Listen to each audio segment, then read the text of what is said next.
and get you to, with $350,000 reduction of the school, that gets you to that $1.29 increase. So the tax rate would be, if you were to put this as it stands to hearing, the tax rate would increase approximately $1.29. Council Corson? So I'm assuming that still makes us $1,000,001 short, roughly, if $750 was $1, Short of, coming up with a flatline budget yep, to get the rest of the numbers off of it, okay? yeah, that, you figure $750 is $1. Is the dollar. Right, right, so, okay. yeah.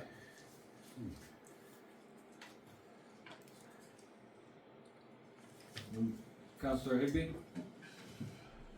So I'm gonna be a bad guy and just ask, why haven't we looked at all at the outside agencies? I'm not sure. That is the plan to do that after we kind of get some of the big blocks out of the Okay, way. okay. And if I could, Mr. Mayor. Go ahead. If you remember last meeting, I said that one's clearly a policy decision. Please tell me where, and I'll make the changes.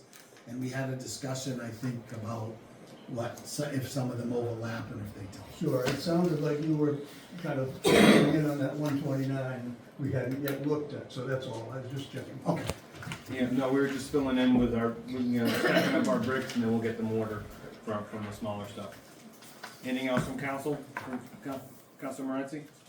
My concern is that we're outspending our tax revenue. The money that we're bringing in the city is not enough to cover the cost without continually raising the taxes.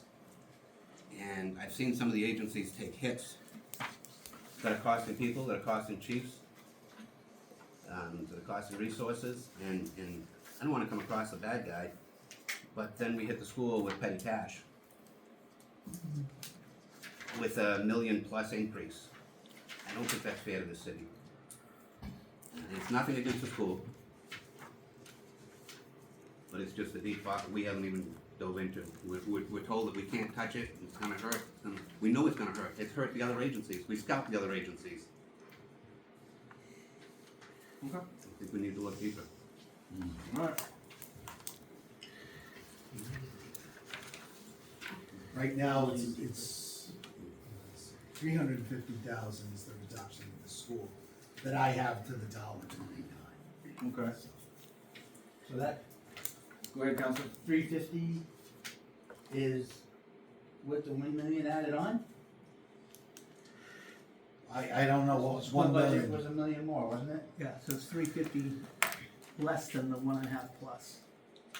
1.1 This is, plus. their request was reduced by $350,000. Yes, so it was $1 million more, and now it's 350,000 less than the 1,000,000 more. 1.1, I just wanna make sure I get that right. All right, thank you. Councilor I'll just Corson? throw it out there, the numbers I looked at, I'd like to see the school closer to 600,000. Find money to get to the 600,000. I feel like that's, if we're going across the board, trying to save jobs, trying to protect the city as a whole, that would be, I think, where I think we could get down, and that would be a start.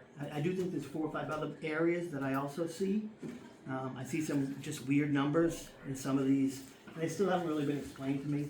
We've tried, but I still see a $200 overlap in public works and solid waste.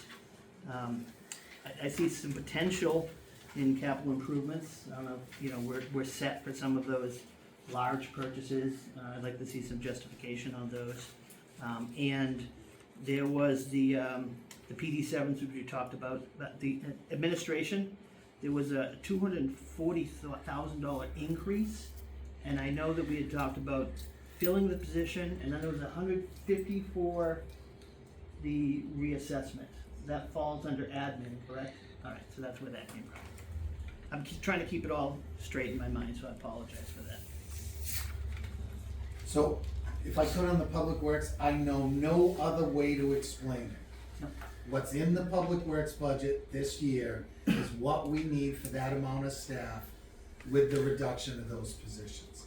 It was not done properly in the past. Okay, so if And I if could you- just clarify it then, the salaries for and I'm just looking at the two salary lines. Yep, General maintenance from the, public works went from 158 up to 574, mm-hmm, 8, which is a 417,000 increase. And then under the other department, solid waste, it went from 532.5 to 305. So that went down 227. right. If we're shifting positions, just salary wise, unless we're given 108,000, $90,000 extra to those people for taking these new positions, I just don't see where it's matching up. If you look at the actuals, what we spent in those departments, you will see that we grossly overspent in some lines and underspent in others. Because as I said before, that has not been tracked properly. This year, it's tracked to the person, the position, minus those two. And this is the amounts you need. Again, when you look at the actuals, you'll see that in a lot of cases, those budgets were not even close because we weren't shifting those people properly when they had a promotion.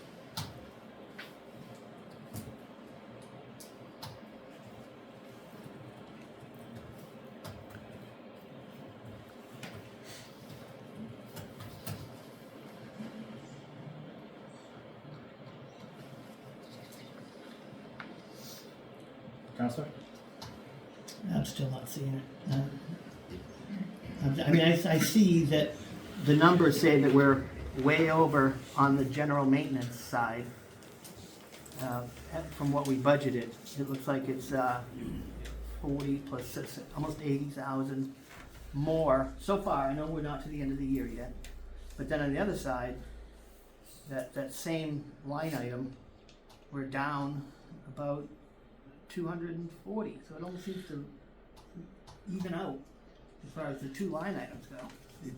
Okay, so right now, it's not gonna even out, what's gonna happen is, so the general maintenance account, which the 25-26 budget was $158,000, we've already spent 266 this year. Yep. As of right now, and so we're over 108,000 in that. I'm also tracking some other overages, and if you go into solid waste, you'll see that we have gains there. That won't happen with the scenario that I presented, because there's a personnel budget that we went through. That's the nice thing about this new system, where I'm able to track all their benefits, make sure the lines add up, and make sure they're correct by classification. And that's what's necessary to run that department with those people. This right here. The numbers tell a different story from what I'm seeing. No, I'm gonna respectfully disagree with you, but that's the amount that's needed. I can tell you that if you attempt to cut that budget any further, more positions will be lost. Counselor Higby.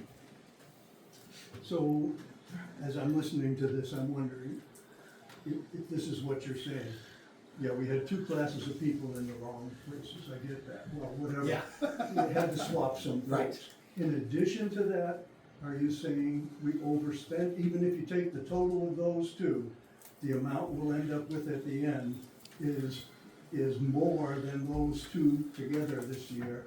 And so you've added more into those two for next year? That's the only way I can understand. Okay, so what I've done is forget prior years. I knew that it was a mess. Yeah, I took our head count, our roster, and that's what this is right here. And I put everyone where they physically belong. And I said, this is what we need to do. I then worked with finance to say, we've got people in the wrong classification even this year. Please move, I think it was 4 people to different classifications so they're in the right spot. So even the current year had issues in it where the salaries weren't allocated. With those changes, they are now allocated exactly where they should be, exactly the head count of who should be on the back of the trash truck, who should be in recycling, 10-wheeler, six-wheeler, equipment operator, sewer crew. So it's all spelled out. Sewer crew's kind of a misnomer because those salaries don't fall in this budget, they fall into Fund 60 for the sewer department. I certainly understand that part of it. I think the question is, A became B, B became A, in terms of positions, right? Right. Simple algebra. Right. The total this year is A plus B plus another amount. Where did that other amount come from? People that weren't properly allocated. I had like Are 7 they being employees. allocated into new pay grades? No, they're being allocated into the proper general fund account. I'm not following that, I'm sorry. Okay, so we basically have 27 employees. Yeah. 1, 2, 3, 4, 5, 6. 7 of those should have been in solid waste. At one point, I had double that in solid waste that the salaries were in. Then the next year, it shifted back because I never took the actual head count and had the ability to in the older systems. Now I have the ability to put those positions in. So it's been a mess for a while. But the thought is, at the end of the year, we get close because if Public Works is up, solid waste is down, vice versa, we get close. I guess what is confusing me is if we've got 10 people earning $100 and 10 people earning 150, add those two together. Now swap those 10 over, carry their $10 with them, take these 10 and carry their 15, it's the same amount of money. If we were accurate about doing that after the end of the year, because if you look at the closeout, you'll see it didn't match what we budgeted. And that's what we're looking at, is what we budgeted, not what we spent in the whole year. I'll have to come and talk to you, because No, I don't get it. It's a mess, you're right, get it. it's a mess. Counselor Tabaj. Yeah, thank you. Phil, what you're saying is that the salaries were adjusted, correct? No, the salaries were not adjusted, the general fund accounts that they were paid out of were incorrect. General funds, okay. That's similar question that you had, I'm not sure. I think at the end of the day, and this has been my beef with this new budgeting, having 25 and 26, just the 2 years, is we can never actually see what we actually spent in a particular year versus our budget, because we're doing the budget 2 months before we're done with it.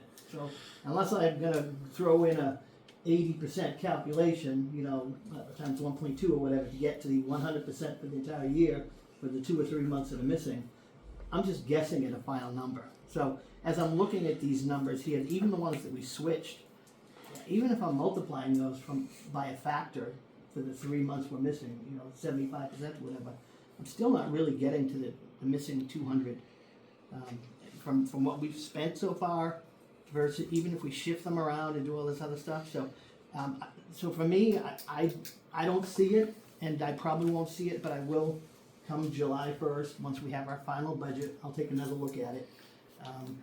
But I still think there's something here that isn't just adding up right.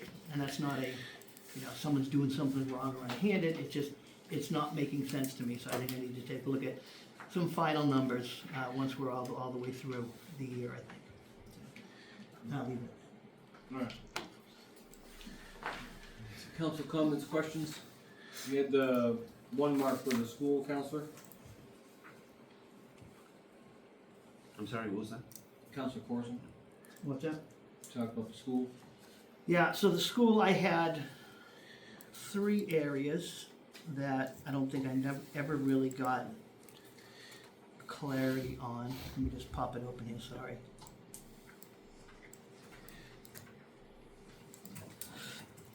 So the contracted services,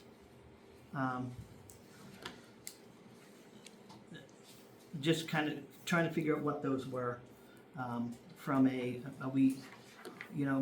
we don't have enough people to do IEPs or work with somebody, do we contract that out, or is this speech, or is this PT, or is this part of the sending somebody to another school? Because I think that might actually be a different service, but I'm not sure.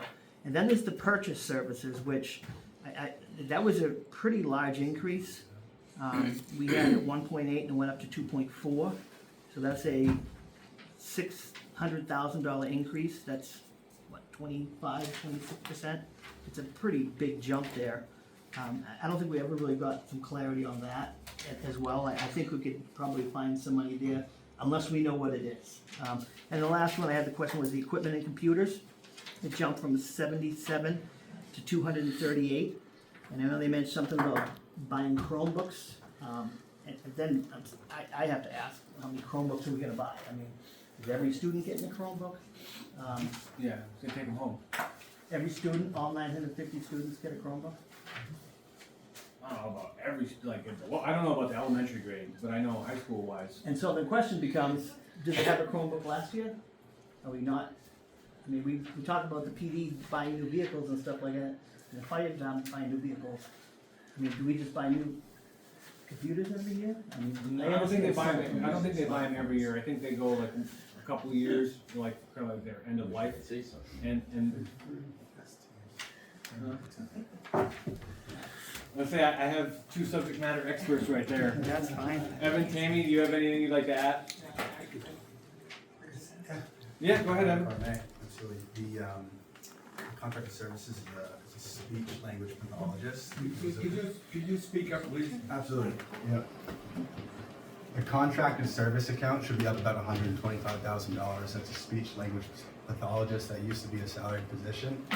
Really tough position to fill, certified speech language pathologist. So we moved to a contracted service position this year. We took what was budgeted in the salary account, hired contracted services, contracted service, and we budgeted the same amount this year. So does that make sense? One SLP is what that is. Yep. Contract purchase services is all inside of the packets we provided you guys. It's all out of district tuition students. So you can see like line by line each student that's actually going to each out of district placement. We're grossly overspending in those tuition accounts this year, and more accurately budgeting for next year. But there's no places to reduce in the tuition. There's no accounts. control over that, really, right? You gotta send them where you gotta send I them. mean, some are court mandated, I believe, correct? Correct. Some move here and are already placed somewhere, and we have to continue that. You want to speak to the Chromebooks? So the Chromebooks, yeah, so every student K to 12 does have them. We don't purchase them across the board for every student. They're on what we call 3-year rotations, so every 3 years, I think it's kindergarten, grade 3, 6, and 9 is where they're replaced. And you're right, so they do bring them home up at a certain grade, somewhere around middle school, and then through high school. And then when it reaches their lifespan, we still keep them. I think I mentioned this last week as well. We still keep them and use them with staff and in other locations as loaners, because they break and everything. So. Have we done any cost analysis on purchasing versus leasing for the Chromebooks? I will ask our IT person. My assumption is yes, but I would definitely have to ask to confirm that. Yeah, Tammy, how many Chromebooks do you purchase a year, this year? So there's No. about, go ahead. It's not for all the students, as, as the 900 and something students. Correct, it's at 4 grade levels, and there's about 80 to 100 students, depending on the grade level for those 4 grade levels. All right, I have another question, if I may. Go ahead. You're in charge of 2 buildings, right? And there's a principal for each building, Correct. and superintendents in each building, right? No. There's 1 superintendent for the district, well, will be 1, it's currently 1.5 right now, Yeah. part-time, and there'll be 1 as of July 1. No. Why can't you have 1 principal for both? I do believe that would cross some of the suggested lines for administration. So 1 principal for K to 12, Yeah. for overseeing 1,000 students, will not work, because they also do budgets, they do state reporting. I don't envision that that's doable. You have 1,000 students from K to. Well, 950 from K to 12. Okay. Thank you. Thank you. Any other council questions, comments? Go ahead, Counselor. I'll go back to what I asked last week. We've always had one principal, one assistant principal for all the buildings that we had for schools. And now we got 2 principals and 4 assistant principals. So I think that's a little top heavy. If you're running a business, which government is a business, whether we like it or not, we just can't keep taxing our people. If you're top heavy, you get rid of some of the top. That's my suggestion. Mr. Mayor? Go ahead. if I could. So I just threw into this spreadsheet, I increased the amount for the school to 600 versus the 350, and that brings you to a 98-cent increase over last year. Just to throw it out there. Councilor Morency? I want to respectfully disagree with some of the council comments, because I don't think it's our place to ask, to tell them where to cut. You're right. I think that's up to them. Yep, I agree. fair enough. I'm just saying. Any other council comments, questions? That, before we move on, I was gonna let sleeping dog fly where it's at. Councilor? Are we moving on to a different topic? Not yet, we're still on with the school. We talked about- Nothing's been Okay. said, no motions, no nothing. Well, we really need to make a motion, I think, you know, I'd like to see it higher as far as the reduction goes. And, I agree with, Councilman Morency that we can't really tell them where to cut it. You know, my whole purpose in that is to ask questions, because there's a lot of things you see and like, wow, that's a lot of money, what are we buying at? So it's good to know what we're buying at, as far as the purchase of it. So are you set? I'd still like to see 600,000, because I think we still need to make cuts across the board, regardless of what we have. So that's my hope, is to get to 600,000 for the school. Councilor? City manager, you mentioned tax rate down to 90 cents. That was after cutting So an additional 250? if I could, Go ahead. so yes, I increased the amount to 600,000 to reduce from request So it only went from 129 to 98 cents. cents. That end of the table, you all keep forgetting to turn your mics on, so if you could just try extra hard, please. Thank you. So no motions or anything with the school, you guys are content with? Well, what would we make a motion for? I mean, So- my motion would be to increase the school, reduce it. So to when we had our 600 bucks. discussion last week, right?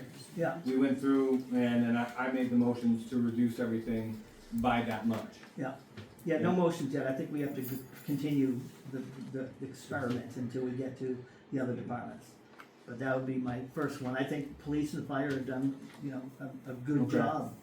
I think the school, So you wanna table the school discussion and move on and see what we can find elsewhere? Yeah. Alright, I like that. Alright, so we'll move on, so talking about outside agencies. What do we have there, cause that is strictly council, that's not from that, do we wanna open that up to any councilors for discussion on outside agencies? Councilor Morency.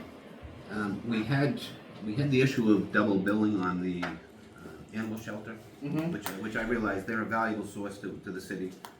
But whether they were gonna charge the police department and they were gonna ask us for an additional monies, I thought, and I'm not sure if city manager adjusted that yet, but the first suggestion I would make is one or the other. Go ahead. So you have Conway Area Humane Society, they're requesting 15,000. And then you have Second Chance Animal Rescue is requesting 1,000. And then Chief, do you have money in your budget to pay for strays other than these two accounts? So one of the line items that went up in our budget was for animal control / canine. And the reasoning behind that was because we do use both of those shelters. We use Conway, and we have in the past used Conway more than the other shelter. The problem becomes We increased our line item there because we tried to figure out over the past 3 years how many average strays we send there. Because Conway changed their pricing model, so the state law allows for the city to go after somebody if their dog was stray. So the process that they use now, last year it was $500 flat fee, whether we brought one animal down there or whether we brought 100. Now they've changed their process. So if a stray is found outside right now, it gets brought to the Conway Animal Society. If it's there for 7 days, on the 7th day, because if it's a stray, it turns over to their property at 7 days. Yeah. At 7 days, if the owner shows up, they're gonna say, hey, Phil, it's $298. If you say, I don't have the money, then they're going to bill me. And the statute allows me to bring them to court to try to get the money out of you. But my contention is, if you don't have the money to pay them, what makes me think you're gonna have the money to pay me? Which is why our line item went up in that area. To kinda, I don't suspect we're gonna be getting much of the money back from the Conway. Okay. So you have the line item for the, let's call it, activity. Right. These items are above and beyond the activity. So if the council chose not to fund one or both of these, you have money in your budget, so when you are eventually billed, it can cover. Well, so my understanding of this is that 15,000 and that 1,000 has nothing to do with Okay. what's coming out That of my was- budget. That's what I meant. That's strictly, this is my understanding, Yeah. that's strictly the city saying to the Conway Area Humane Society, here's 15,000, and to the one in Littleton, here's 1,000. That was my If I- understanding too, I'm just verifying. Yeah, if I bring a stray down there tomorrow, You're still it's gonna around charge $298, depending on how long it stays there. Rabies hold is higher. Right. They will attempt to get the money out of the owner, but if the owner can't pay it, the animal will go back to the owner. Conway Humane Society will bill me, Okay. and I will pay for it out of my budget. So those two amounts, the only reason I ask is you stated that model before, and that's the model that other communities have, that they pay a certain amount and that's it. So in this case, those two amounts are not for that service. That amount is in the PD budget. I just wanna make sure we didn't negatively impact it. So come July 1st, we pulled money out of the budget, the chief doesn't have anywhere to send strays, so. Yeah, no, that's separate. Okay, Prior to this year, they've changed their pricing model, I think, for everyone. right, But prior to this year, it was a $500 flat fee, which obviously is a lot easier to budget for. right, oh yeah. Then we don't know how many. And you know what, we may be able to recoup some of the billing that they're gonna send us, but I have to plan for the worst. Kind of average out how many we're sending. And this was another thing, if I could, Mr. Mayor. Go ahead. The probability, like you said, of you collecting the $298 from me, if I'm unable to pay it to the Humane Society, by the time we're done with the prosecution of that, it's probably not gonna get close, so we should assume that's an expenditure. Okay. Go ahead. Chief, you mentioned that strays, you look at a 3-year average, Yes. so what is that number? I think it was around 14. I don't know if I have it with me. So it's 14 times, 14 a year. 14 a year. I think that was the most year we had, and it was around 10, was the average for the past 2 years that they sent us. Because they keep track. Because one of the other issues that came up was, I live in Berlin, I'm in Success, I pick up a stray, I bring it down there, and I say, yeah, I'm from Berlin. Well, that's not the city of Berlin's problem. Right. That I picked up a stray, even though I live in Berlin, it's not the city of Berlin's problem. But I had a discussion with them on that. Okay. Counselor. So I'm pretty sure that what's happened here is they have a new executive director. The woman who came to speak to us is new this year. She's got a different approach, and she decided she wants to do fundraising. And I think the 15,000 that they've asked from us is part of that fundraising effort to put aside some funds, which every responsible nonprofit should do. I looked at their 990 online, and they've got about $500,000 already in their charitable reserves. So I'm not too worried about not giving them 15,000. Yeah. My thought is with the outside agencies, what are we going to reduce that by if we do the same funding as we did the previous year? Zero, right?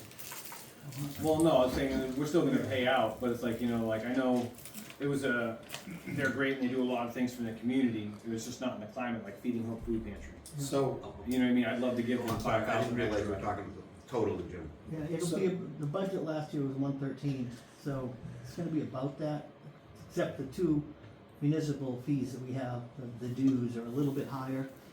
But I also think there's a couple in here that we kinda didn't do, 100 Nights, Weather Vane, and Conway are at Humane, we pulled those three out. And Northern Human Services, is that a new one? Yeah.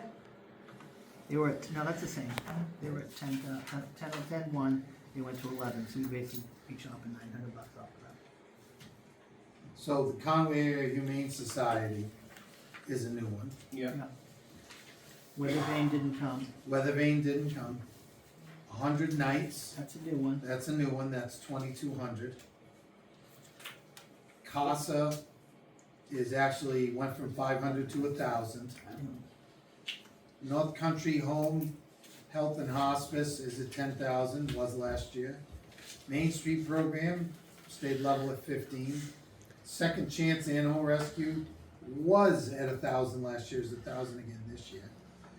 Feeding Hope Food Pantry is at 15, they were at 10 last year. Granite United Way, 2,500 last year, 2,800 now. The AV Chamber of Commerce Marketing, 3,000 level. Tri-County Cap, 23,563, same as last year. AV Home Care Services, $19,500, same as last year. Northern Human Services has gone from,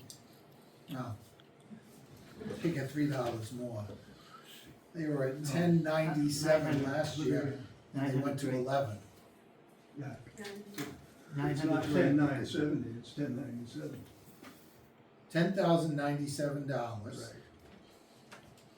They went to 11,000. $903. 903, not just 3. And then Chamber of Commerce, they went from 800 to 818. And the dues went to 818. Chamber of Commerce was 1,500. Now, North Country Council and NHMA went up, but North Country Council you have to pay by statute. NHMA, you don't, but I would strongly recommend that you pay that. Because just the lawyer of the day services are worth it for us.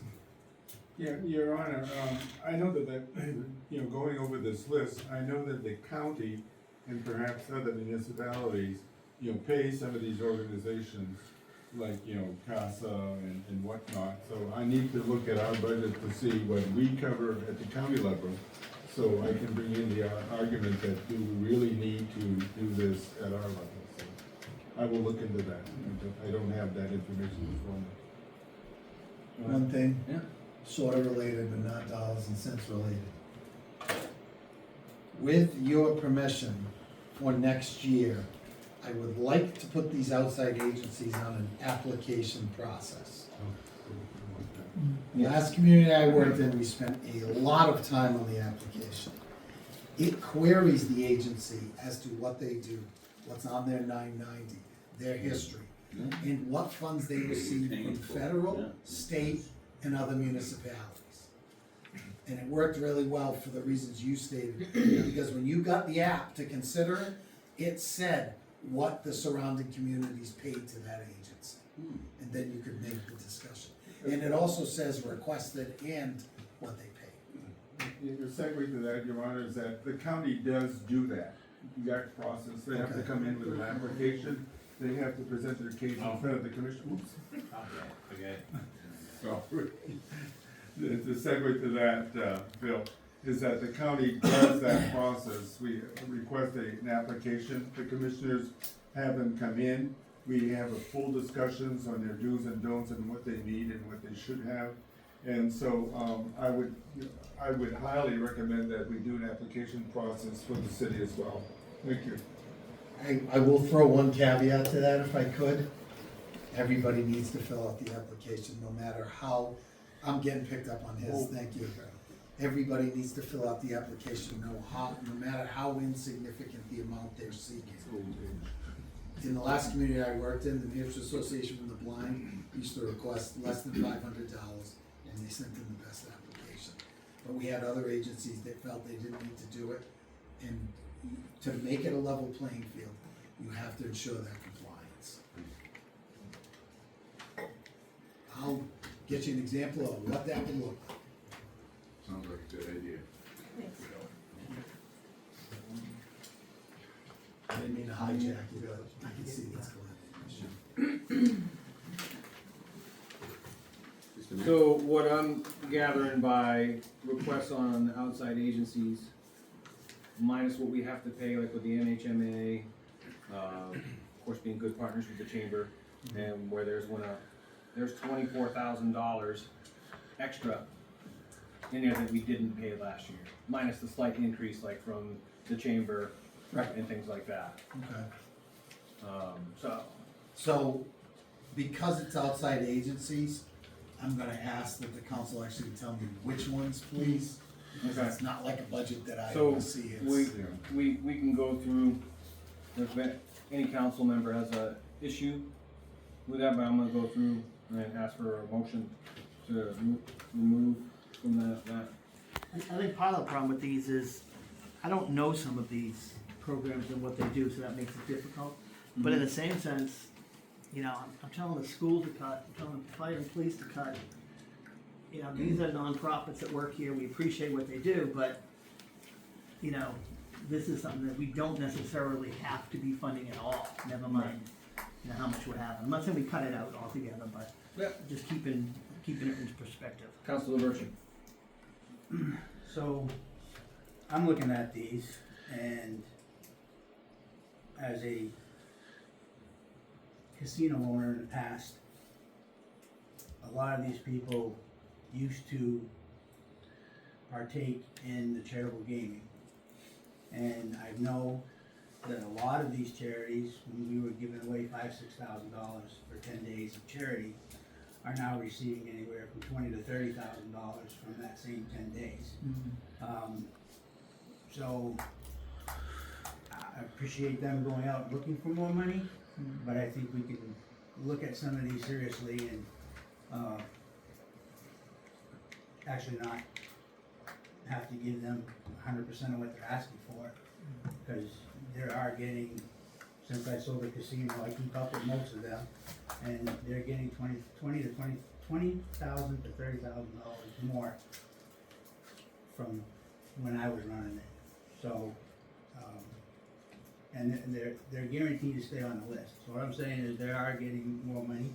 I understand everything's gone up, but if you just come to any city or town and you can say, I want more, you're gonna ask for more. I mean, if I play for the Red Sox and the Yankees offer me more money, I'm going to the Yankees.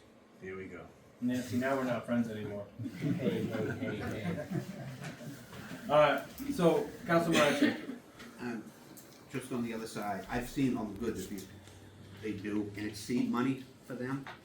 And I don't know if they can lock in and predict what's gonna come in and what can be their seed money, so I just wanna be careful, because they do so much good. No, correct, and that's why, like I was saying, like, where the increases were from the previous year, right? Okay. So, and it's just with those, and quick math in my head, you know, we can get a total with Bill when we go through this process, but quick math is $24,000. And unfortunately, the state of where we are right now, we're looking for every penny and seeing if we can find something under a stone, you know? And when we go forward to public hearing, us as the counselors can sit there and say, we looked at every spot to find and have savings for our taxpayers. So it shouldn't be a long process just to deal with the outside agencies. So the bottom one that we have, Phil, is the North Conway Area Humane Society. for $15,000. Yep. Alright, so that wasn't there last year. So at this moment, my recommendation, I'll entertain a motion Motion to to remove. remove. Second. So I have a motion from Counselor Corzine, second by Counselor Flood. Any discussion amongst the council? No discussion, all in favor say aye. Aye. Any opposed? Alright, that line has been removed.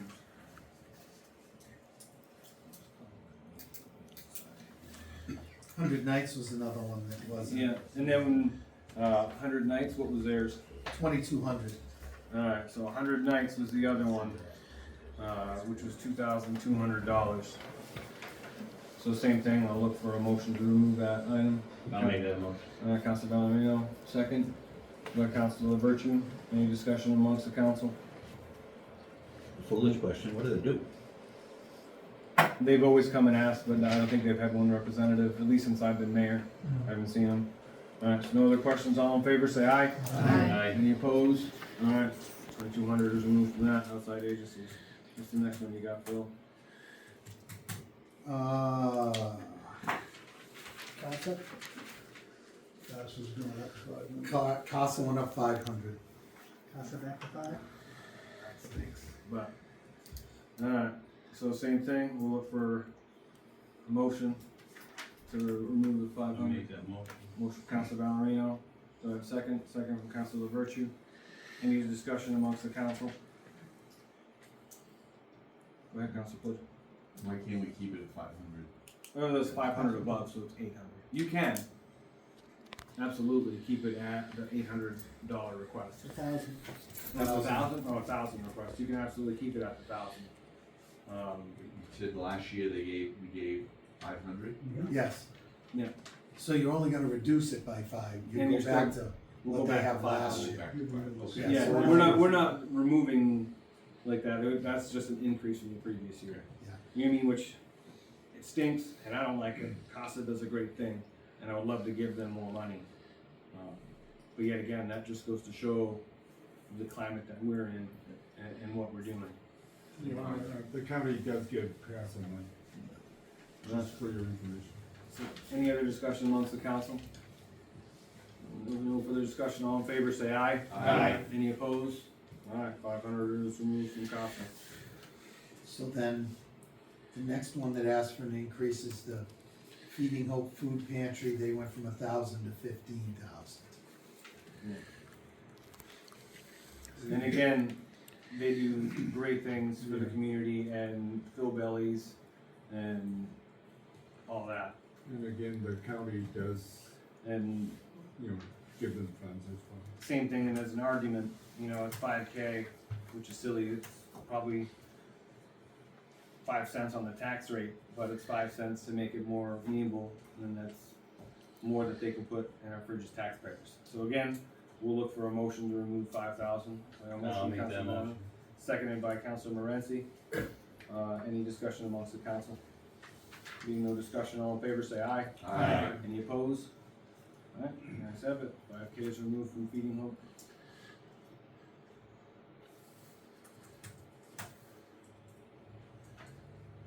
Granite United Way went up $300. Motion to keep it at 25? Alright, so motion from Councilor Corzine, seconded by Councilor Morency.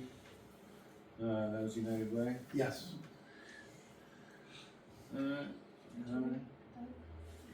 Reduced by 300. Yeah.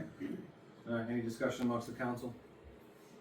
Having no discussion, all in favor, say aye. Aye. Any opposed? Aye, ayes have it. And then after that, AV Chambers level for their marketing. Yeah. Tri-County Cap level. Can we go back to the AV Chamber of Commerce Marketing? Yep. What do they do for us? For the city? Yeah, I know what they do for the chamber. What are they doing for us? They Excuse me. market the businesses we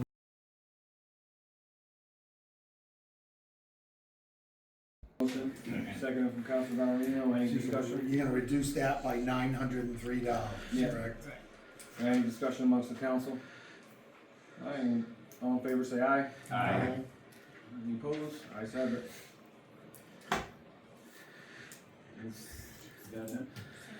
Well, the only thing is the Chamber of Commerce dues, Right, which I'm not worried about this they one. went from 800 to 818, but those are the dues that they charge Right, every organization. right.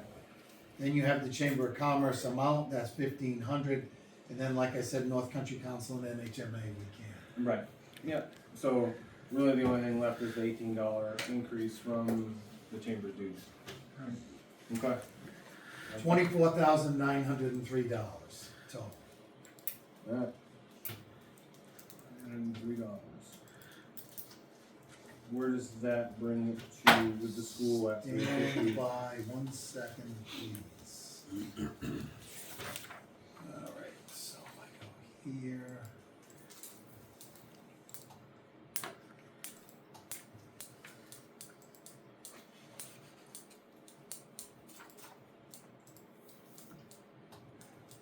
I just have to change the formula so that we can make this work.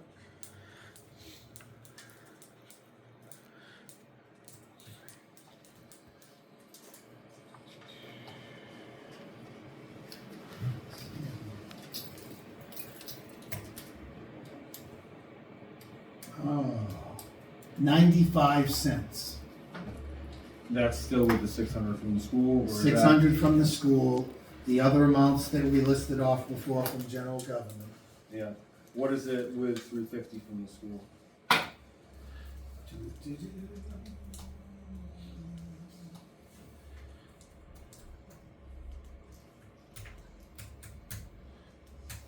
$1.26.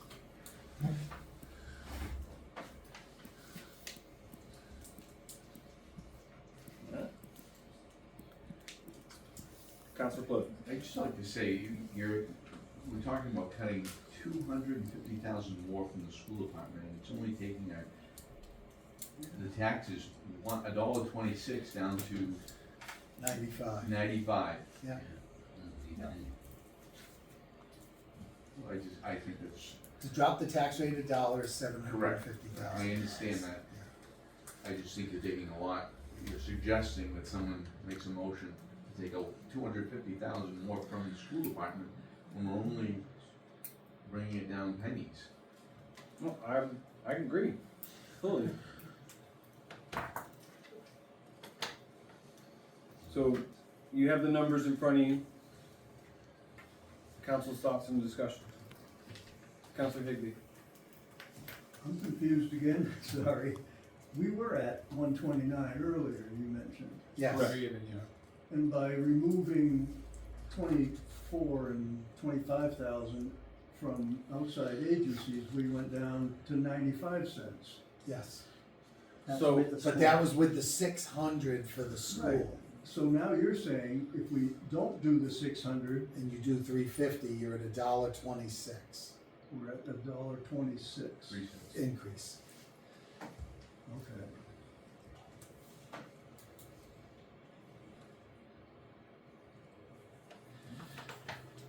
Any other comments, questions, concerns from the council? Councilor Morency? What's 5 bring us to? Stand by.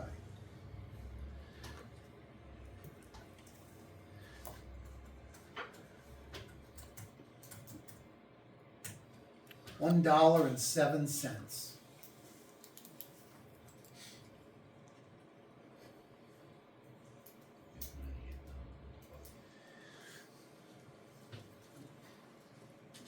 Any questions? Councilor Bertram? So now we're looking at pennies as suggested, but $1.29 increase per thousand on every household, every homeowner here, or 95 cents. It sounds like 34 cents to me, but we have to add on the other 95 cents. So it may be pennies, but it's pennies in the right direction. So yeah, we're going 34 cents, I'd like to take that, and I was saying it's $1.26. So difference than 34 cents. So we need to keep an eye on that. So my suggestion is, if this is where it's gonna end, that we stay at the 95-cent increase and go from there. Which then you're gonna put your school decrease back to 600 from request. Correct. Alright. Tammy, Evan, after last week, were you guys able to discuss and work numbers on your end? On anything? Yes, so looking at it, you know, and again, it's scenarios, you know, as Minovest shared last week, it kind of having a number is easier to work with, and then we can really just look at the big picture and see where we're at. So kind of doing that, if I gave myself a number, we were able to get, you know, at 500,000. So hearing, you know, a potential 6, maybe 550, which brings us to it, you know, even dollar somewhere. We are open to looking between that 5 and that 6 at this point. What is it gonna do for the school?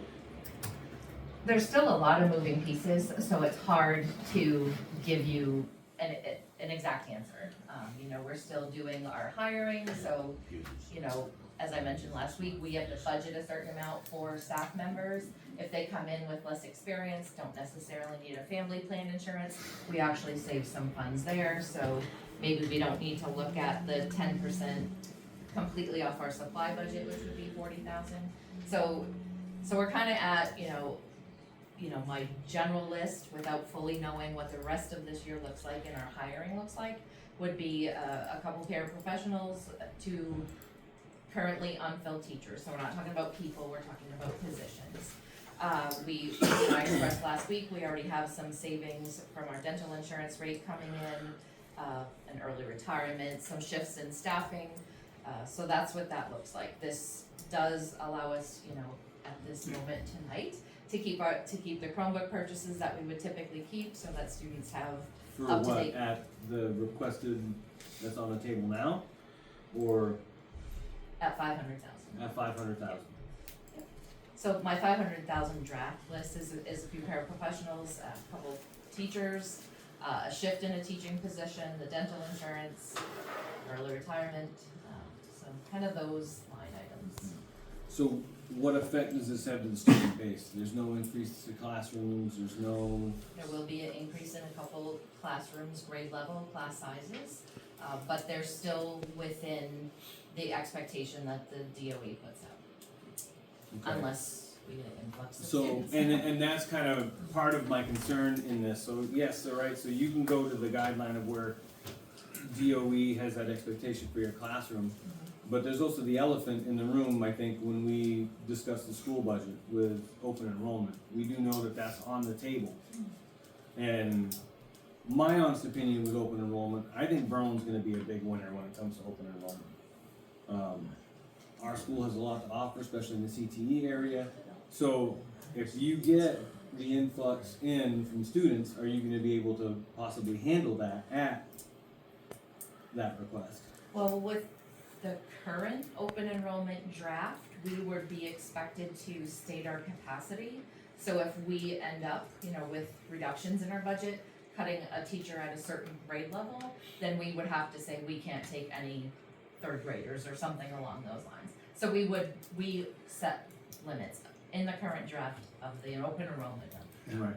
And then also the way it's kind of set up too, say if you get students in, it's almost kind of like a revenue stream for the school, correct? If I'm understanding that correctly? Yes, Okay.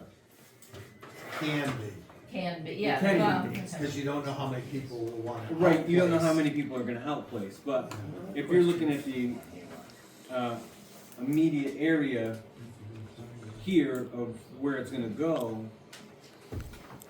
my gut's telling me they're gonna pull to Berlin versus anywhere else. I like your thinking. And I'm on board as well. The part that still completely worries me is even if it's a small group of students that decide to move to go to another district outside of Berlin and have special education services, We talk about those contracted services and placements, that's a bill we're gonna have to pay. All of the services. So, even though you said 500 seems doable, it brings you right to that line. 350 kind of gives you that more edge where you know, kind of pay to play, where you're a little bit more fit to fight for what's coming in the future. Correct. Alright. And it's just so unfortunate, it's so unknown with that. Oh, absolutely, The absolutely. legislation, Mr. Mayor, is not finalized. No, and that's what I said, it's on the table still, so we're kind of Right. planning for something, you know, future and destination unknown, you know what I mean? But do you wanna start the ball game behind, or do you wanna be in it and ready, you know what I mean? 'Cause So, you're investing in your children, you know? They're gonna be sitting here when we're come and gone, you know? So, this, for discussion purposes, you take 600,000 out, you're at 95 cents. Increase. If you reduce by 500, you're at $1.07. With everything else we've done. I'm just changing the school. alright. Well, with that said, I'll pass it back to the council. You've heard from, go ahead, council. First of all, thank you, Tina, thank you to the school. It's awful coming here and saying we need money, and I don't wanna, I know you guys do a great job. Just we've gotta answer to everybody, and it's not a very fun night for any of us. With that, I'd say, can we split this at 550? Figure this out moving forward. Are you making a motion, Counselor? Yes. So I have a motion from Counselor Morency for 550. We got a second from Counselor Corson. Any further discussion amongst the council? Before you vote, Yeah, go ahead. it brings you to $1.01 with the 550. Now, I need to say this can change by pennies, a little bit either way when we do our MS1, when we do all this reval stuff, when the state certifies it, when people apply for exemptions and abatements, when we put money in the overlay in the fall, this can change by pennies. So please bear that in mind, because it is an estimate based on last year's numbers. Alright.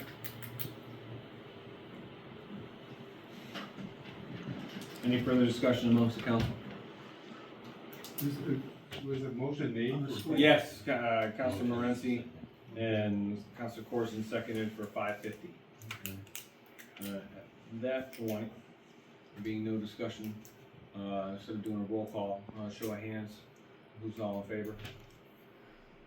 Alright, so I got 1, 2, 3, 4, 5, 6. 6 yay. Nays? 3.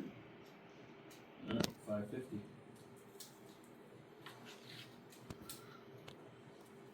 Alright. Nothing else left on the budget to kind of squeeze from? I would defer, at this point, I would defer to the council. I'd like to pull some from administration if we can. I mean, going across the board, pulling from all the departments.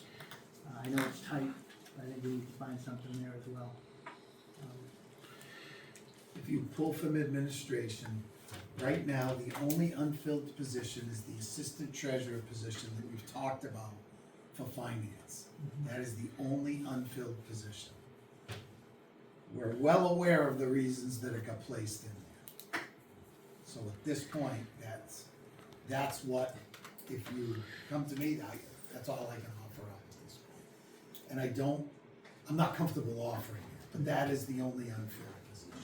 And what other areas do we have administration, or is it all salary? The majority of that one is salary. The other amounts are all amounts based on history.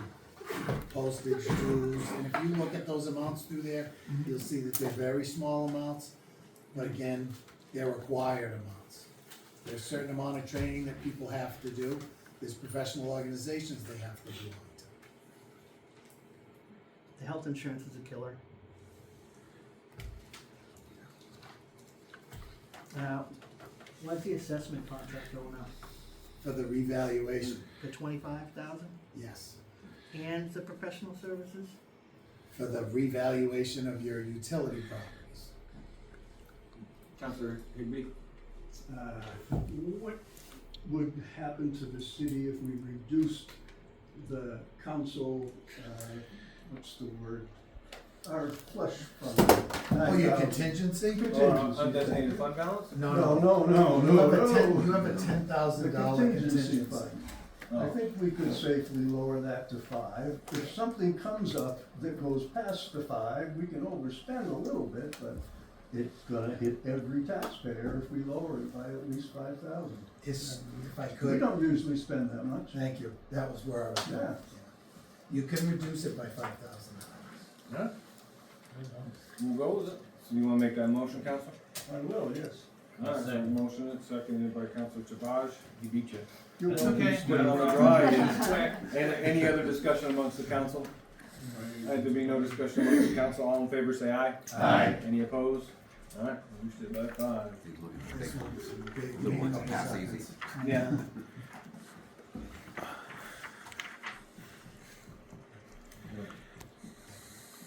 And finally, I know there's some capital improvement things in there. Are these all necessary? If you give me 1 second. Yeah, I'm thinking some of these replacement vehicle things. Give me 1 second and Yep. I'll go through them for you. Sure. I just wanna plug this amount in here, which I keep clicking on. Where you at? At the bottom, capital improvement projects. It's at the bottom of the Round dollar. spending. You take the 5,000 out, you get to $1. All right, capital improvements. I see that the PD already pulled a big chunk out of this, that was their letter. Yes. So that 200 is now down to 75, so thank you, PD. Which, you know, makes you say, let's not hit the PD anymore here. 480. Okay, We got a couple leases that we're stuck with, right? A lease is a lease. yeah, okay. That's a school CIP. All right. So you have, Gas migration, we don't have a choice, that's That's East gotta Island go. Road landfill, gotcha. okay? Loader operational lease, again, we don't have a choice. So then the next amount is rec department equipment purchase, yes, we have a choice. I don't have straight edge in my office, and I never bring that with me. Good old order. So rec department equipment purchase, that's 10,000. What are they, Build, go ahead. what are they purchasing? So that's generally to replace items that we have, it's not really a programmed amount. So I can't tell you that, you know, we have an agreement to buy X for a certain amount of money. It's more of amount that we put in there to incrementally purchase, so So if you didn't purchase anything, would it hurt the rec center? For a year? I'm not saying forever, but I meant for, possibly, but no.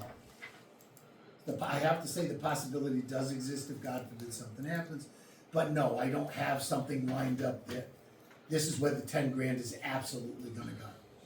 I would ask that you leave a little bit in there just in case. So, I'm like, we ended all the bats last year, I just. police department I'm not gonna building, get past the $300 bats we bought last year, so I guess that's what I'm thinking about. police department building renovations is 15,000. The ballistic vests are 20,000. That's tied to a grant if I don't, or, no? Not It's on anymore? a cycle, we've already had it. Okay. Cycle. So this is just replacement, which we'll have to do. The police vehicles, that's a replacement. Is that one, Um, one vehicle? Two? I'm gonna, okay, I'm just going through. Impound carport, we did not fund for the PD. Communications equipment is $15,000. I'm gonna let the chief speak to the police ones if you're okay, just 'cause it's not my thing. Public safety agency software, we already talked about. Police cruiser radios, that's pretty straightforward. And then body worn cameras, that is an agreement. It's a contract, it's a 5-year contract, that's our body body-worn cameras and TASER Right. contract, it's all the same company. Fire department, public safety communications, that actually is earmarked, those are the replacement radios for the 3 new pieces of fire apparatus we're getting. I know it looks like a lot of money, but Motorola doesn't give anything away anymore. The lease to purchase ladder 1, that's a lease. The rescue vehicle, that's a lease.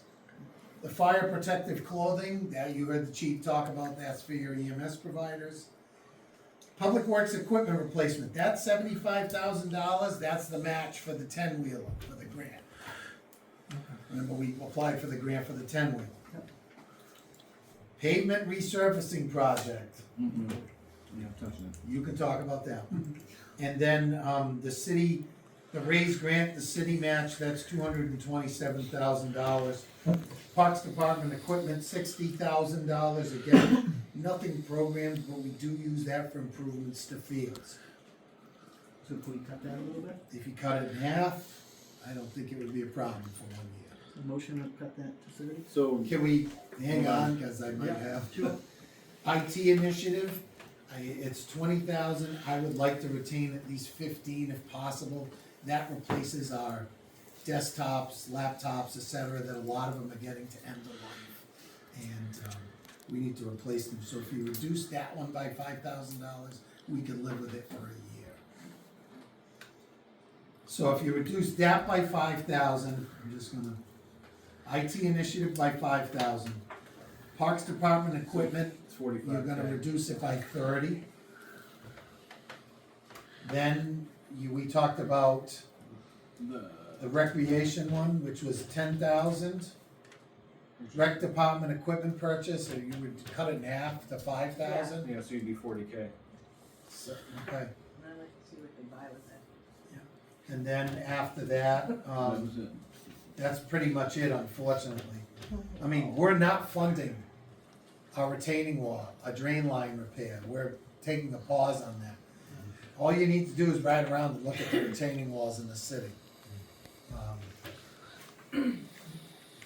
Have So, we looked at leasing the vehicles, like for police when we have to replace them? Do we look at leasing versus total replacement? so right now, Ford Motor Credit would be about 9.5% for a lease on a police vehicle. I worked in the communities that used to lease them, but that's right now, like at this second, that's probably gonna go up even more. So you'd be paying 10-11% to lease it. Because it's not that big of a purchase, it's not like, Well, I know the Piece of sheriff fireworks. department leases all their vehicles now, and then they have a contract with, getting rid of them, turning them over, okay, with rent-a-car, some kind of rent-a-car outfit, so I'd like to see what that would look like. Yeah, so Yeah, for we next can- year? I mean, he cut his Yeah. vehicle budget quite large, by like almost 100,000, I wanna say, so I'd like to see what that looks like. we can look at that, but just one thing to throw out there. The secondary use of these vehicles, and I will say it because it's Public Works that benefits, it saves us from what other communities do, having to buy like more pickup trucks for supervisors and Public Works management staff, where we're using police vehicles for those purposes. But what are we paying for a police vehicle, right, like, so we're paying big bucks for a vehicle, and then we're just handing it down, I just think that's an 80,000. expensive vehicle to hand down, 80,000. yeah. How much are we paying a piece? That's about what it costs between Right. the vehicle and setup, but there's a big difference between the sheriff's office and us because they're primarily highway miles. And so they can get a lot more out of the car that way. The way we rotate our cars though is so I'll bring a car in and I'll have it set up for admin because admin can use it for a couple of years and it's like brand new after a couple of years. And then they just add some equipment so that it can go into patrol. Right. So, and then it goes into patrol and then it gets hard usage on these streets, which, thank you for keeping the paving money if you can. It does a number on the cruisers. So we squeeze every ounce we can out of these cars by rotating them through positions the way that we do, so we get the most out of them. By the time they hit 100,000 miles of, a little bit of admin and a lot of patrol, they're beat. Nobody here would say they're worth anything, but Public Works will fix them up so that they can use them for another 20, 40, 50,000 miles, whatever they can get out of them. So we do cycle them into other city departments afterwards. We're still using a Tahoe that I think is a 2011. We're using it for a public, it's basically a pickup truck. You know, the guys just throw all the stuff in the back of it, but that's a vehicle that you would've got minimal trade-in on, that we've been using all along, so. And that's the benefit that we have is that, and Well, it's I'm not. just thinking repairs, right? So if we lease something, if it was brand new and you don't have a lot of repairs, right? And a lot of it is included. Well, none of the repairs are included, you have to pay for the repairs. But if it's brand new, If it's brand new, they have limited warranties on them, and we found out in a painful way, the lack of warranty for what they call severe service vehicles. Without paying, without front loading and buying, like an extended warranty, which becomes cost prohibitive for a police vehicle, there's not a lot of stuff that's guaranteed on them, because of the use that they get. Can I just say the other 9.5% interest that you'll be paying on it adds to the cost of that vehicle. So if it's $80,000 and you're gonna lease it for 3 years, 4 years, you're adding 8 or 9%, 9.5, 10% on the top of that 80,000 compounded monthly, so. well, it would be 80,000 if you leased it, right? Because the payment would be less because you're handing it back at 3. The only thing you can lease is the vehicle itself. You can't lease the radios, what I call the cop stuff. All the stuff inside, the separator, all the emergency equipment, that doesn't get leased. Just the vehicle gets leased. How much do we pay for a base? It's $20,000 to $25,000 depending on the setup. Right. Yeah, we're spending about $25,000 for a setup, and that's rotating in as much equipment as we can. The problem we run into is they keep changing things on the vehicles, so we don't get a lot out of a seat set, the plastic seats that we need to use, so they can't stuff things in the cushions, and there's space for them. So we might get that through 2 vehicles before they've changed the design, and now it doesn't fit anymore. The dividers, same thing, the mounting points for the dividers, they change those, we're lucky to get through 2. So recycling as much as we can, even the radios. I was told state police, if they get a new car, it's a new radio. Those are $8,000 a piece. We use a radio till it fails. Because in town here, the portable should work, so we do that. Okay. Yeah. The other issue is, it being, knowing that you're only gonna lease that, you're still gonna buy all this stuff. So 2 years from now, you're gonna replace it all. And then the car, at the end, either goes back to the leasing company or you buy it out. Now granted, it doesn't have a lot of value, but you're still buying it out. Today, we take them, today they're a police vehicle, the mechanics take the cop stuff out, tomorrow they're a public works vehicle. That wouldn't be the case, and we'd have to have another source for public works. Thank you. So as it sits right now, it looks like it's feasible to remove 40 from the CIP with the 5 from the equipment, 30 from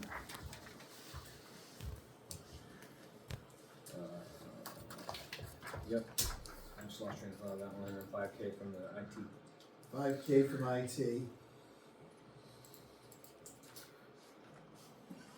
5K from the rec equipment. rec equipment, so you get 10, and then the 30 from the parks equipment that gets you Yeah. to 40. The parks equipment. Alright. Council sits, you have any questions on that? Council okay with that, I'll look for a motion to reduce the CIP by that amount. Motion from Councilor Savage, seconded by Councilor Morency. Any discussion amongst the council? Being no discussion, all in favor say aye. Aye. Any opposed? Alright, CIP is reduced by 40K. Hang on 1 second, please. Yep.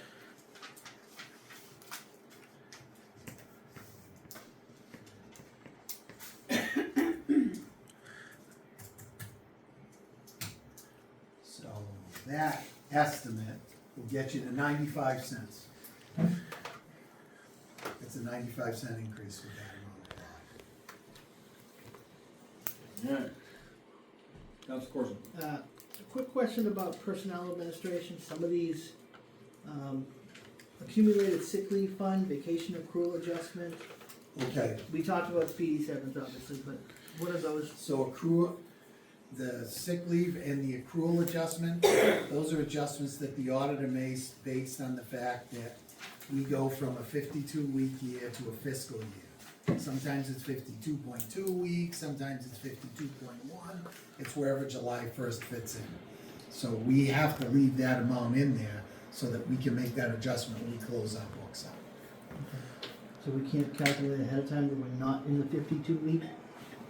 And what happens to that fund in a year that perhaps we're not?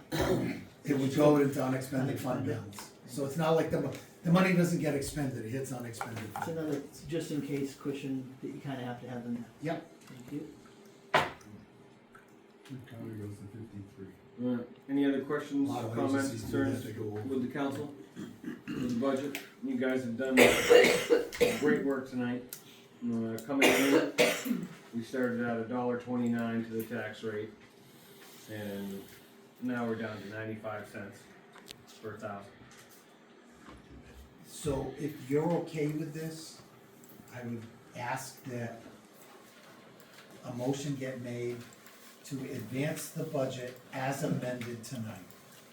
I can't give you bottom line number because I'm gonna go back through it and make sure it's 100%. So moved. I have a motion, Councilor Higgy, seconded by Councilor Tabaj. Any further discussion amongst the council? All right, there being no further discussion amongst the council, all in favor say aye. Aye. Any opposed? Thank you, guys have it.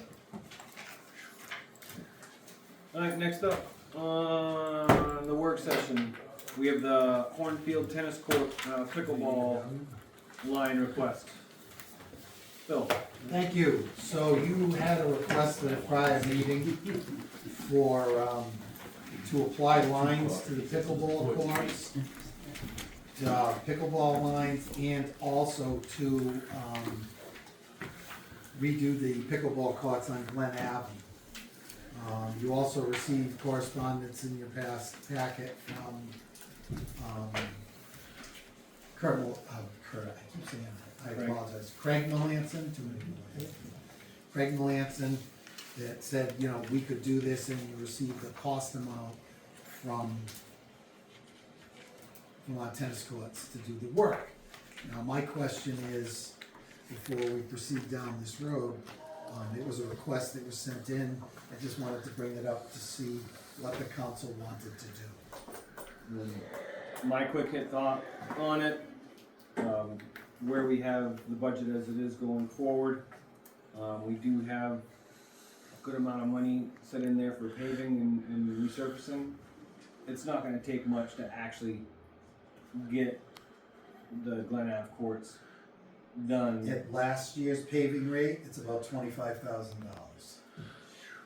Is that feasible to squeeze in? I can put it in the paving budget, but then that's $25,000 I can't spend on a road. Now, is that something where you just feel cracks and stuff like that, or? I've already done that, and that wasn't considered sufficient. I'll tell you, it's not the best surface in the world, it's uneven in sections, but without doing a straight out pave, you're not gonna take care of that.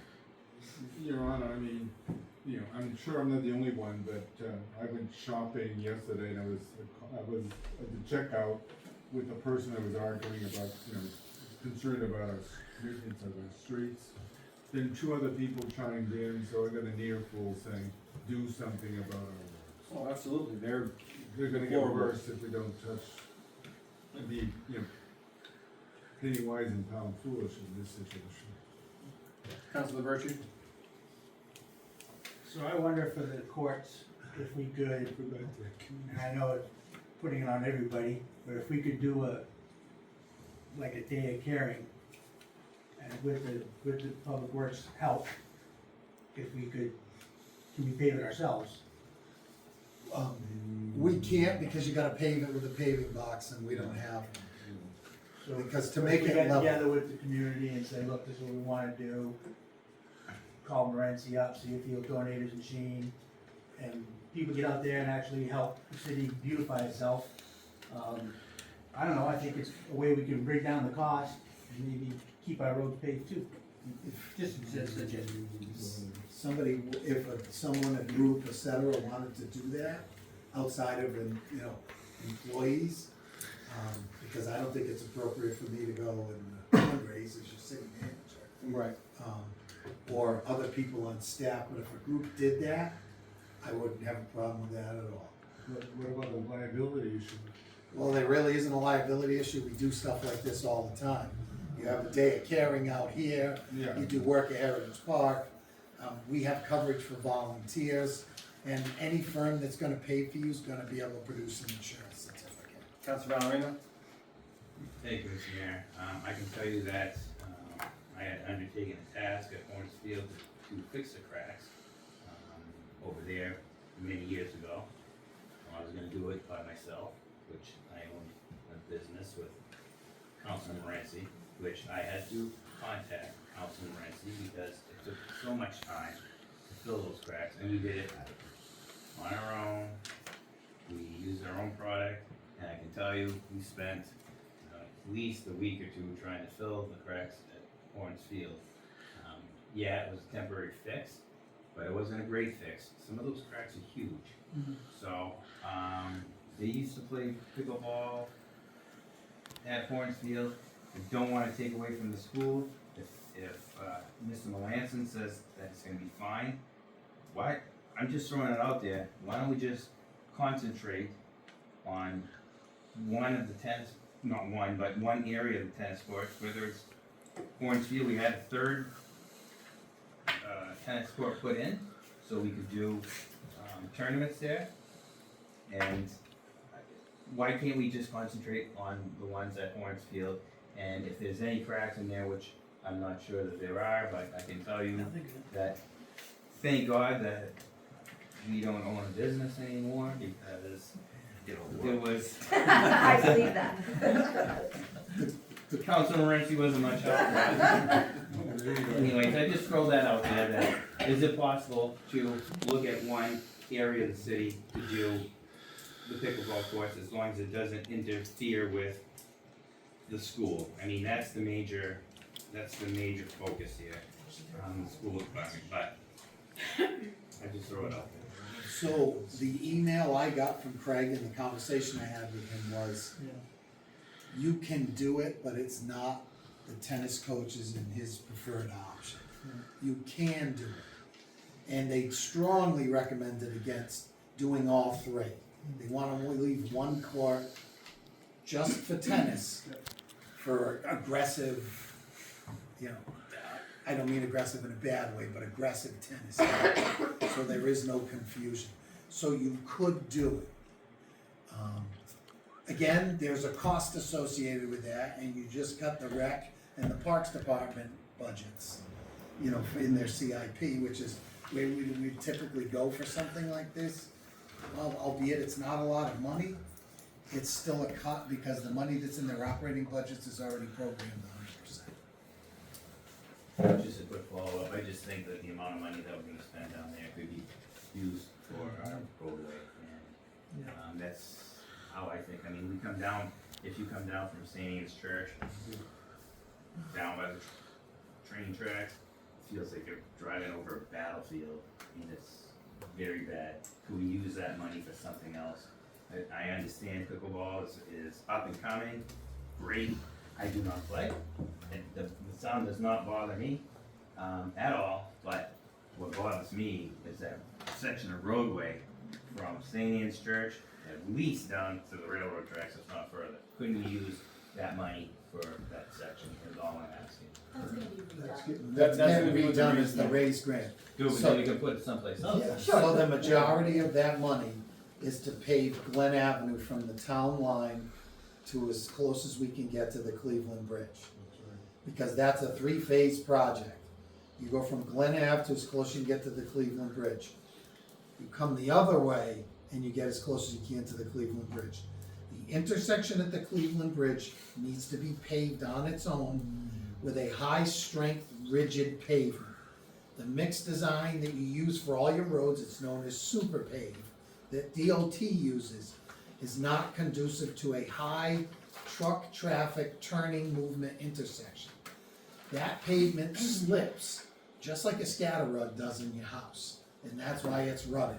If you were to pave that with the regular paving materials and not do some work there, within 6 months it would be rutted again, with all the truck turns that you get there. So you pave those 2 sections, we come back in, we cut, and we pave that with a high-strength pavement, which is gonna cost more, but it's gonna stay in place.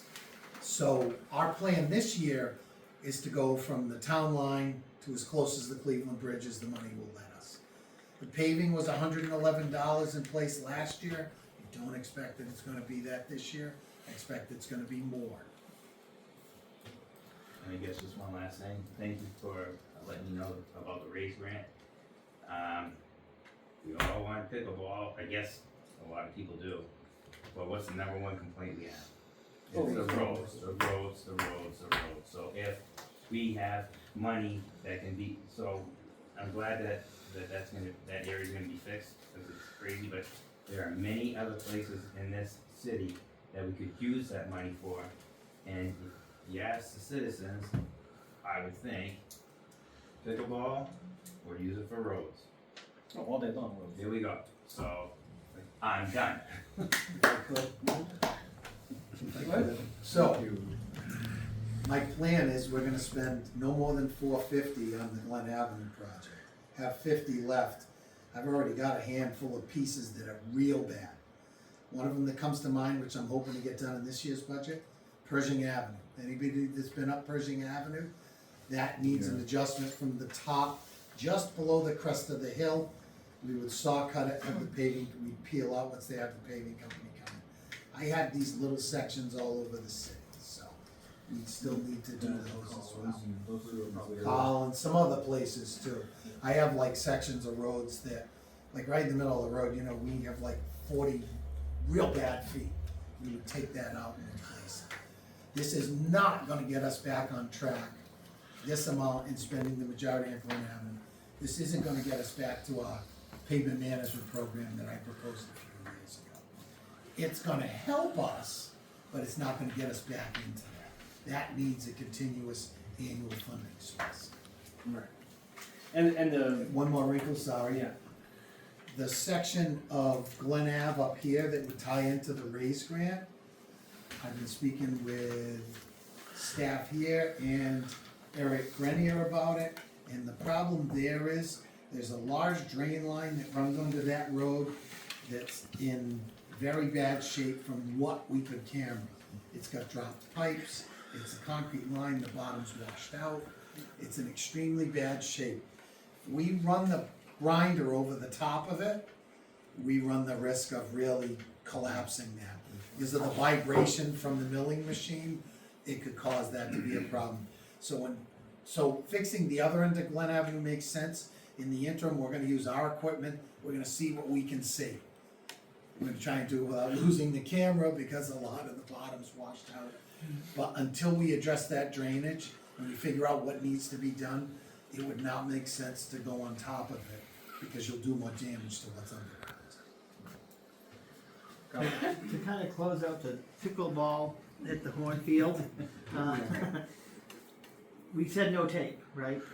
So. No, what they would do is the Vermont Tennis would come in and put in contrasting color lines. Yeah, I think it was light gray was recommended, they'd put them in, and that's it. so I guess my question is, can't we just like have someone do a chalk where they get ready to play and just draw some lines? I mean.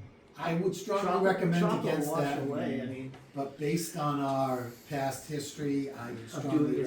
yourself, yeah, Yes. just a thought.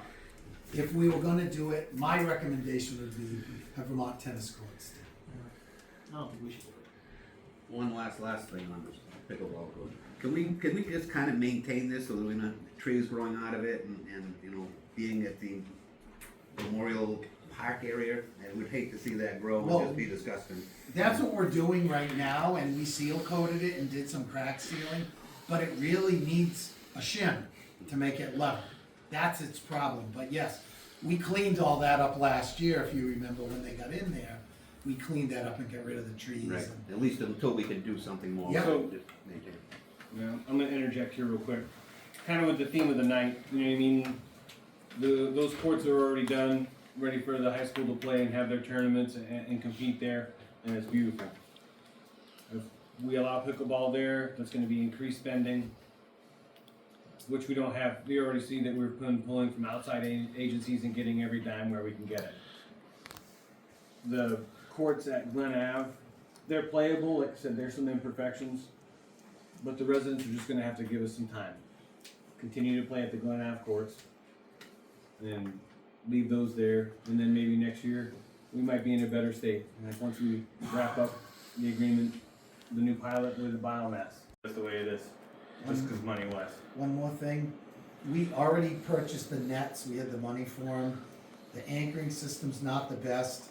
If I spend a little time out there, I might be able to find some solution that could assist, make them a little more sturdy. Because the problem is the way they were constructed, or not really constructed, and we just threw pavement down, so, years ago. But I might be able to make have staff make the nets a little more sturdy, which might help a bit. I know some people play at the rec center too, Yes. on certain nights or certain mornings, so if you're a pickleball enthusiast, go online and just, hey, are there pickleballers out there? And there's a group that rents the rec center. So, For the record, those people, they actually pay to rent the facility. Right. Yeah. so, go ahead, Counselor. Yeah, well, I just wanna comment that, I'm pleased that we've worked diligently in reducing the tax rate down to 95 cents per mil. My concern is that, we seem to overlook the fact that the cost of fuel will be continuously going up. I mean, gasoline this past week went up 35 cents nationwide, so. Oh, I know, that's still with those not coming back yet. So, it's in my city manager report, but I can touch on it quick. We're gonna put a bid out in the next couple of weeks. It's gonna be for the coming year and for 6 months, and we're gonna see what they look like. And we're gonna see what the results are at this point, and that's for fuel oil and propane. We've also worked with staff to make sure that any heating, fuel oil and propane tanks get filled up under the current contract at the current rates prior to 7/1. Because we don't use as much in the summer, it's basically for hot water heating, it's not for regular heating. So we're going to do those things, but I think at this point, I'm optimistic that we can work with the budgets we have to absorb increases in those costs. We don't have much of a choice, we're gonna have to just. Oil futures are all over the place, they're up again today. Right. So at this point, council's good with leaving it as is, pickleball's gonna have, Forestfield. Would you like to entertain putting the lines on that? No. Counselor Higby? I'm just curious, what would the cost for that be? Oh, God, it was $9.50 a quart, about $1,000 a quart, so we're talking $2,000. The reason I ask is because it's gonna be there all summer, and nobody will be using it, except tennis players, I suppose, right? Mhm. It'd be nice if the costs were low enough to allow pickleballers to use it when their school is not there. Just, again, it's worth it. What I'm doing, Mr. Mayor, Go ahead. what I'm doing with the current budget is, I'm trying to position myself knowing that I have this budget in front of me. So a lot of those small amounts have been programmed into small little things that we don't do them this year, they become a problem in the future, so I'm trying to. What's that? Steal from Peter to pay Paul. So even though it's only a couple of $1,000s, it's that couple of thousand that I don't have. Right. And the other thing is, because we budget so tight, we don't have even a conservative fund balance. We're not returning that money, the unexpended monies. We're not seeing excess revenues. That's the only two places you get fund balance from. Unbudgeted revenues, non-expended expenditures. We're spending them. We're going to be spending them, especially because of fuel. So any gains we get, we should let roll into fund balance. because you're going to have to borrow at some point, more than this $1 million borrowing for, you know, the Raise Grant, East Mile Road, landfill, et cetera. You're gonna have to borrow for significant things possibly in the next 5 to 10 years, building replacements, et cetera. When you do that, the rate that you borrow at is directly impacted by what they call the health and wealth of your community. And one of the biggest things they look at is unexpended fund balance. So, yeah, that's my thought with it, so. So could I ask this, please, because sometimes these items become contentious, could the board take a vote on what they choose to do or not do with the Glen Ave and the Hornfield tennis courts, please? It could be as simple as, you don't wanna take no, you're choosing to take no action at this time. Alright. Go ahead, Counselor. I'll make that motion. Alright, further no action at this time? Yeah. Alright, so we have a motion from Counselor Gallery to take no action at this time, seconded by Counselor Savage. Any further discussion amongst the council? There being no discussion, all in favor say aye. Aye. Any opposed? Alright, ayes have it. Alright, next up, Phil? It's me. No, it's Pam. Yeah, it's Pam. You can take one and pass that. Yeah.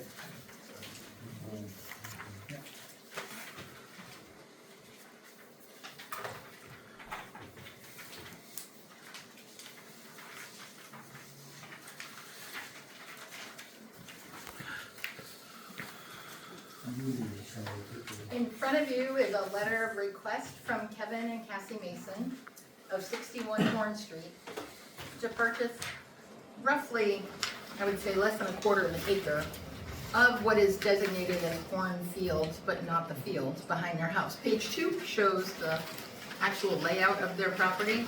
So this is on the other side of, Brian, what's that little street that comes down? I believe it's Sully. Sully. Yeah. So Sully Street, there's a parking lot at the end, right next to the river. They're asking for the land behind the parking lot. As you can see, it's not the entire part of the property, but it's the part of the property they currently maintain. They mow it, they trim the trees, they trim the shrubbery back there, and it looks an awful lot like their property. It's not property we're using, no sports or events or anything happens in the section that they're interested in. A couple of years ago, we sold the very northern tip, a similar situation to Arnold and Debbie Davis. And so it wasn't a part of the park that was being, or the field that was being utilized, it was trees. In that case, no one was maintaining it, but that was added to their property. The Masons are looking to purchase this for $1,200. They will pay for the survey and any legal fees and recording fees, and that's the request. If I could, Mr. Go ahead. They're also, it's their intent to merge it with Oh, their yes, thank property. you, yes.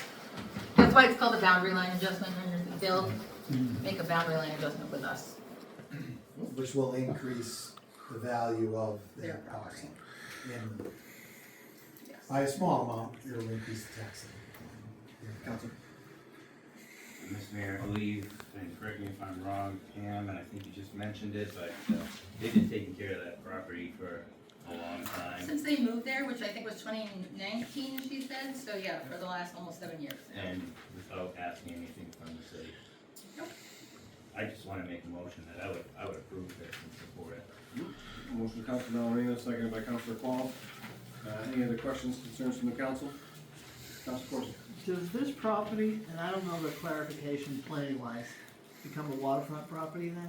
If it's got a connection to the water? So very little, and I don't know, because that's actually an assessing thing. Right. So I really am not sure if that's enough to qualify for Okay, I any. wasn't sure either. I really don't know. I don't know if it makes a difference either way. so- No, they're very interested in what they've asked for, Sounds so. good, thank you. Any further discussion amongst the council? Maybe no further discussion, all in favor say aye. Aye. Any opposed? Thank you, ayes have it. Thank you. Congratulations, Mr. and Mrs. Mason. Alright, next up, what do we got? Tax deferrals. Okay, I'm gonna handle this like we did last week, if you don't mind. I'm gonna ask that you approve an elderly and disabled tax deferral for 117 Emery Street, 167 East Mason Street, 286 Church Street, 607 Fourth Avenue,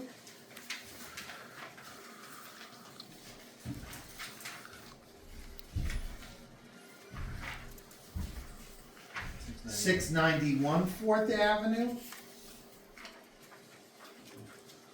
and that you deny a tax deferral application for 197 Emery Street, as presented and as recommended by our assessing technician. I'll make that form of a motion. Alright, so motion from Councilor Kabaj, seconded by Councilor Valerino. Any discussion amongst the council? Yeah. Go ahead. What's the reason for the denial? It's listed right on, I don't, multiple requests made for the financial information, none received. Okay.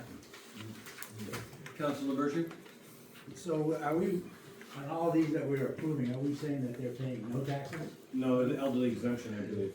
So what happens is the taxes are deferred, an accounting is kept of them, and when the person either passes away, disposes of the house through an estate sale, or just sells it, they have to pay the city back. So it's just deferring it? They're deferring, absolutely. All right. And that is perfected by a lien, we actually record that. Any other questions, comments, concerns from the council? There being no questions, all in favor say aye. Aye. Any opposed? Alright, ayes have it. Moves approved and that one denied. Thank you. Yes. Timber tax warrant, I would ask that the board approves a timber tax warrant to the U.S. National Forest in the amount of $638.73. This is due to a cut that the Forest Service has done on land that they own in the city. So moved. Second? Motion from Councilor Morency, second by Councilor Corson. Any questions, comments, concerns from council? Hearing none, all in favor say aye. Aye. Any opposed? Ayes have it. Timber tax warrant set. Alright, we got that one item under, other. Yeah, about the ordinance. Yeah, for the council. Chief, you more than happy to sit there, or you're more welcome to come on up if you want. Oh, come on. Yeah, come on up. Alright, so, as you're all aware, we've been kinda heavy-handed dealing with the budget and getting pretty deep into it, where we haven't had a chance as a council to discuss the amended change for that ordinance. So, at that point, I'll open up the council questions. If you guys have some for Chief? Councilor Higby, go ahead. Yeah, I'm just wondering why this is coming in as an ordinance, it's already state law. Do we need this for a grant or something to put it into our ordinances? So this came to us from another, well, we hired Lieutenant William Daisy, came from Groveton. This was an ordinance in Groveton and some other cities and towns across the state. And the purpose of bringing this forward was to give the guys another tool in their toolbox. Okay, this is not to arrest people for a baggie that their sandwich was in. But what this, enacting this ordinance, what it does do for us is let's say an officer encounters somebody that has less than 3/4 of an ounce of marijuana, which now is a violation level in this state. Now their option is they write them a state summons and they hand it to them and they get charged for what is in the bag. This ordinance would allow us to charge them for the bag under a city ordinance, and the money collected, or the $100 collected that it allows for, would go to the city, not the state.